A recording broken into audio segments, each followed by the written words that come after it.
this is Kelly. Thank you so much for watching Books I'm Not Reading. Today is day 1 of my 5-day weekend, and I thought I would try to vlog. You know, I don't do that very often, but I thought I would give it a shot. So we'll just see how things go. It's Wednesday morning right now. The wind is blowing really, really bad outside. So that's unfortunate, but I am down here in the basement with my super snuggly blanket and my books. I also have my coffee. I did get some reading done yesterday, so I read a little bit more of Sinner's Welcome, a collection of poetry by Karr. And it's still just incredible. I just can't believe I love it. I just really, really love it. And I read quite a chunk of The Buffalo in the House by R.D. Rosen, and this is a story about a family who adopts a baby buffalo. And the woman, one of her long-distant relatives, his name was Charles Goodnight, and he and his family had, I don't know, a huge part, I guess, of the Texas Panhandle at one point, and his wife, I don't know, she just got it in her head to, like, take care of some orphaned baby buffalo, and they started, I don't know, like, creating a little miniature buffalo herd.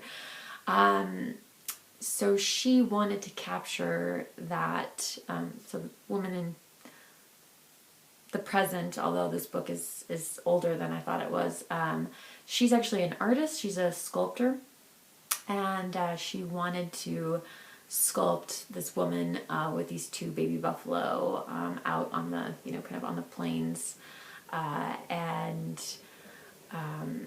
so they just asked this buffalo ranch in Idaho or Montana, I can't remember where exactly, not too far from my neck of the woods, but asked if, hey, can I just have a little buffalo for a little while? She has some kind of license in wildlife rehabilitation, so she knew what she was getting into, at least in terms when Charlie, that's the name of the buffalo, was a baby.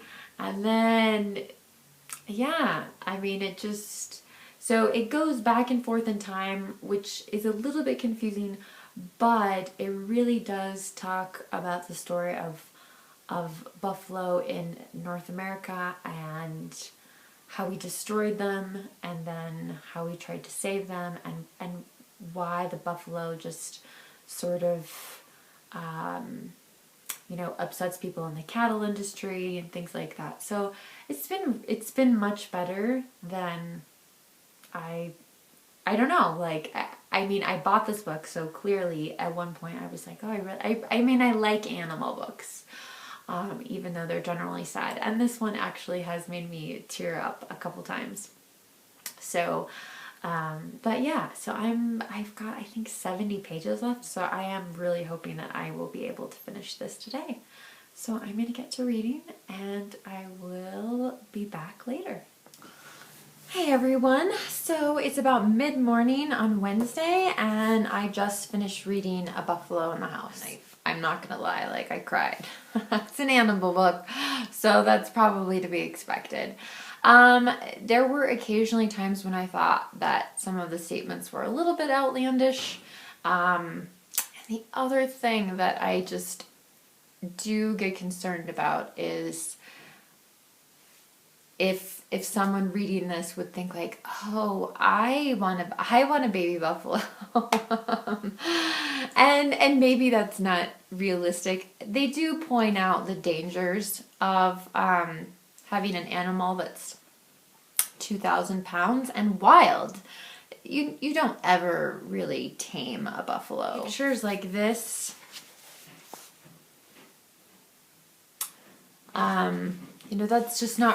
that's not really realistic. I think Charlie is an extraordinary buffalo. I don't think that he's like all other buffalo. But I also wonder, and they talk about this in the book, does he know he's a buffalo? He hasn't spent much time around other buffaloes. Does he think he's a person?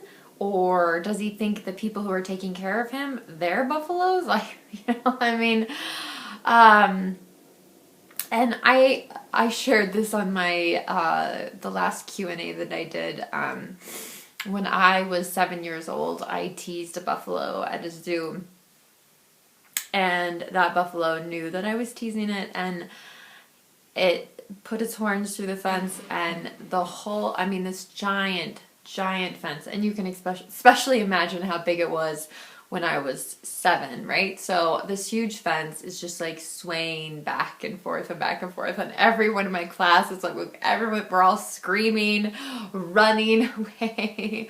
And I also think just the place I live, I've always grown up with a healthy respect for wildlife. They're wild. Like, we don't get out and try to pet them. We don't,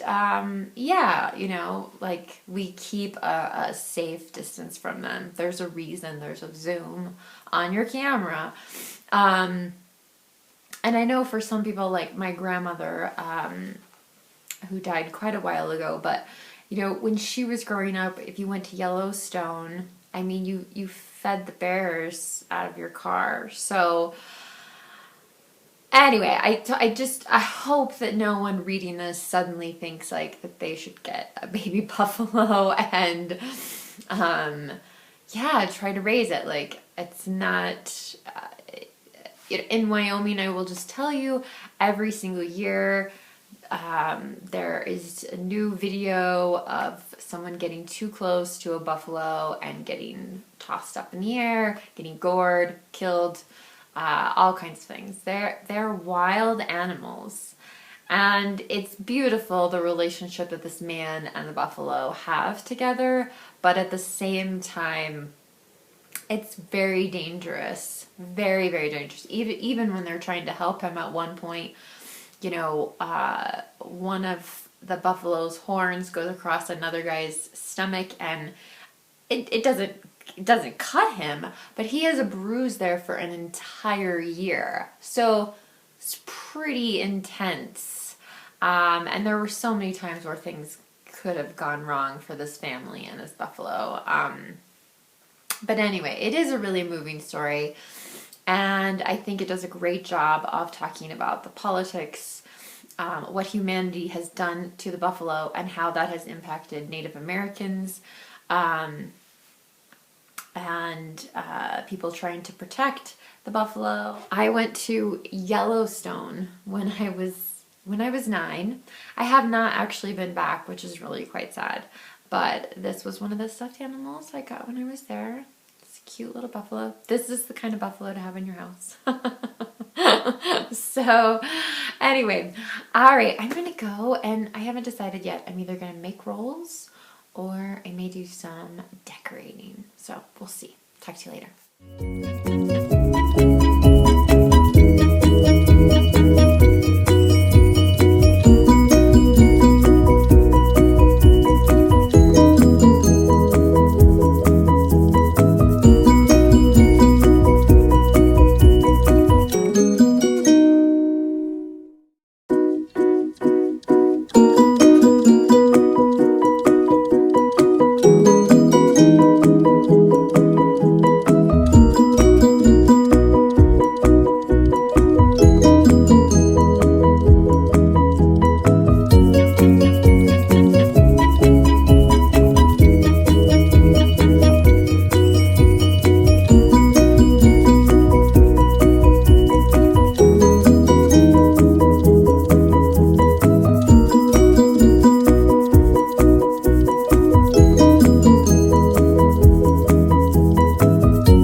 Hey BookTube! So it is Thanksgiving Day.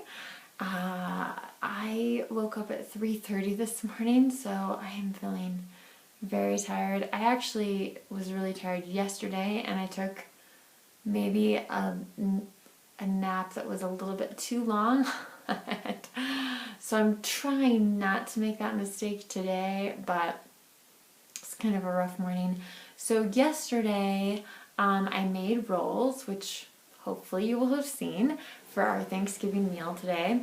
And my wonderful husband and chef is cooking our Thanksgiving dinner. Get a little bit more reading done in Sinner's Welcome by Mary Karr. And then this morning, when I could not sleep for just to save my life, I started Stephen Millhauser's The Knife Thrower. And the first story in it is actually the title story.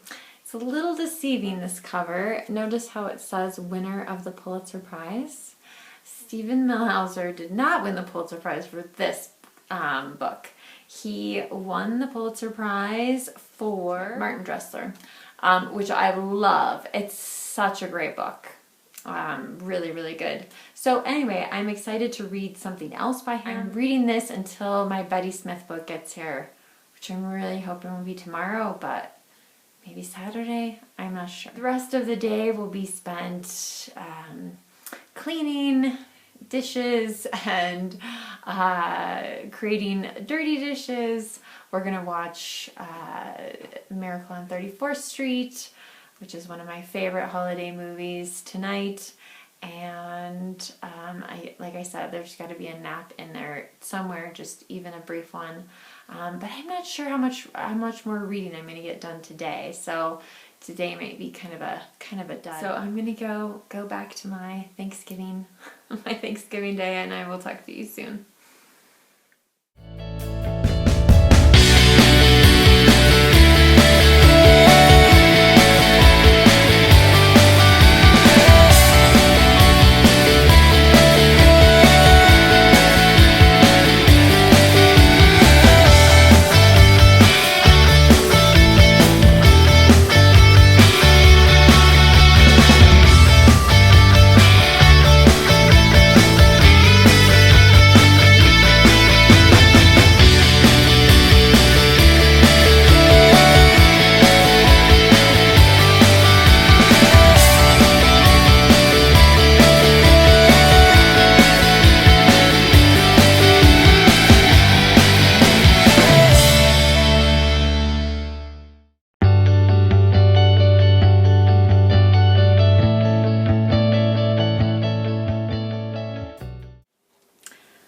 Hey everyone, so today I'm on day 3 of my 5-day weekend, and I confess I did not have very much motivation this morning, but somehow or other I managed to get up off the couch and do some holiday decorating. I'm a little crazy with garlands this year. Probably because I'm not going to put as many ornaments up as I normally would. We have a lot of ornaments, but we also have this crazy tree. So, as far as reading goes, before dinner I read a little more in Sinner's Welcome, so this is still just staying strong. And because my Betty Smith book did not come today, which was kind of a bummer, I'm now through the first 3 stories in Stephen Millhauser's The Knife Thrower. So I'm really enjoying it. So I've read one other book by Stephen Millhauser that, it's like nothing else I've ever read. And in reading these short story collections, even just the first 3, they're all so different. Lots of times you read a short story collection and sometimes it just seems like a few things are rearranged, but you're reading the same story over and over again. But definitely not true with Millhauser. So I'm still hoping my Betty Smith book will get here tomorrow so I can start reading that. And I will obviously work on finishing up the decorations. Nonetheless, I feel good about what I got done today. I will be back tomorrow. Thanks, guys. So basically today I have been staring outside, waiting for the mail to come, waiting for my copy of the Betty Smith book today. And so I spent some time reading, finishing up another story in The Knife Thrower, and I also read some more poems in Sinner's Welcome. So if the Betty Smith book wasn't going to come today, I was just going to try really hard to get to like the halfway point, maybe, in that, but finally, it is here. Tomorrow will be better. I am so excited. And it's actually longer. It's much longer than I thought it would be. This is a really nice addition. Here's what the back of the book has to say about what this is about. This is the story of Margie Shannon, a shy but joyfully optimistic young woman just out of school who lives with her parents and witnesses how a lifetime of hard work and poverty has worn them down.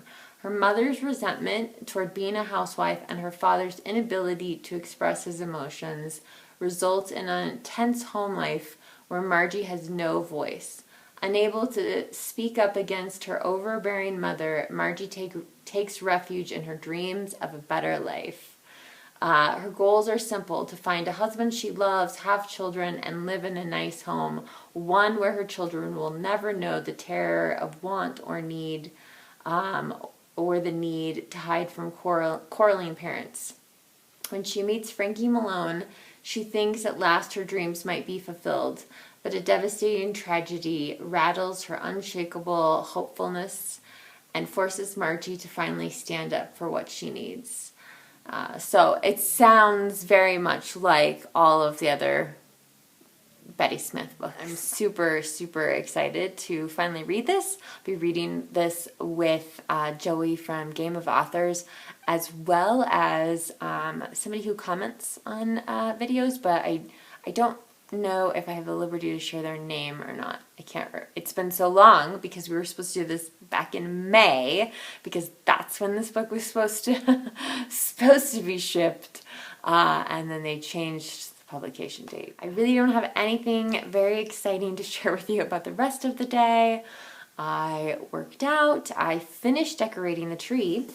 And for those of you who've seen me make garlands on this channel before, this year especially, I made an Easter one and a Halloween one, and so this is the Christmas one. I can tell you that when I was putting it on the tree, it is considerably shorter than the Easter or the Halloween garland. I worked on this while making videos on BookTube, and yeah, so it's nice to have it on the tree. It's a good reminder. Oh, it's gonna cover up my ballet dancer down there. I will leave a link down below to 2 videos I think I made my first year on BookTube, and one of them was my ornaments from around the world, and another one is my bookish related ornaments, which many did not make it onto the tree this year. So anyway, but I will leave a link down to them below if you love Christmas ornaments as much as I do. I personally feel like they kind of tell my family story. So anyway, you guys, I will be back tomorrow with a wrap up and maybe some birds if we're really lucky.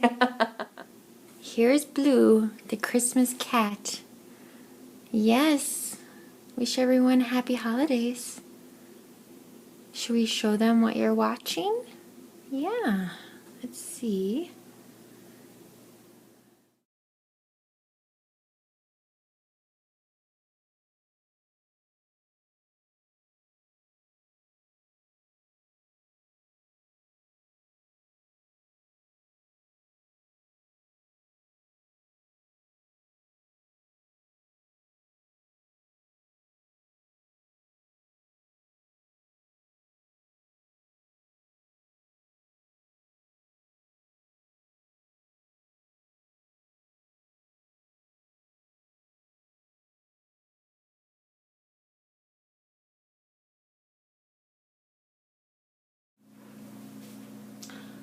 O come, Emmanuel,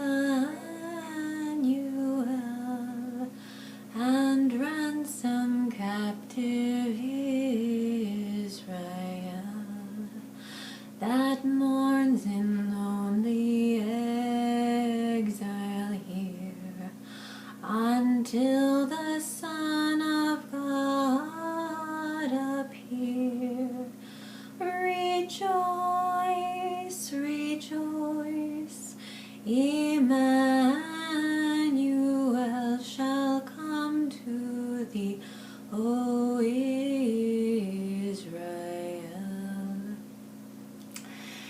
Today is the last day of my 5-day weekend, but it is also the first Sunday of Advent. Advent is the, in the liturgical or the church calendar, the 4 weeks leading up to Christmas. And it is supposed to be, once upon a time at least, it wasn't the time when all the parties and celebrations happened. It was actually after Christmas that those things happened, but we've slowly over time changed that. Obviously, I mean, I have my Christmas tree up and it's still November, but I do have, and I also have my Christmas bracelet. These are those beads you can interchange, and yeah, it just makes me happy. It brings me joy, and so I decided to do that. I had not changed it, and I haven't really worn it since March. There's no real point in wearing jewelry outside of my home at the moment, but I think right now is a time that if there's something that brings you some self-care, I guess maybe that's what this bracelet is some self-care.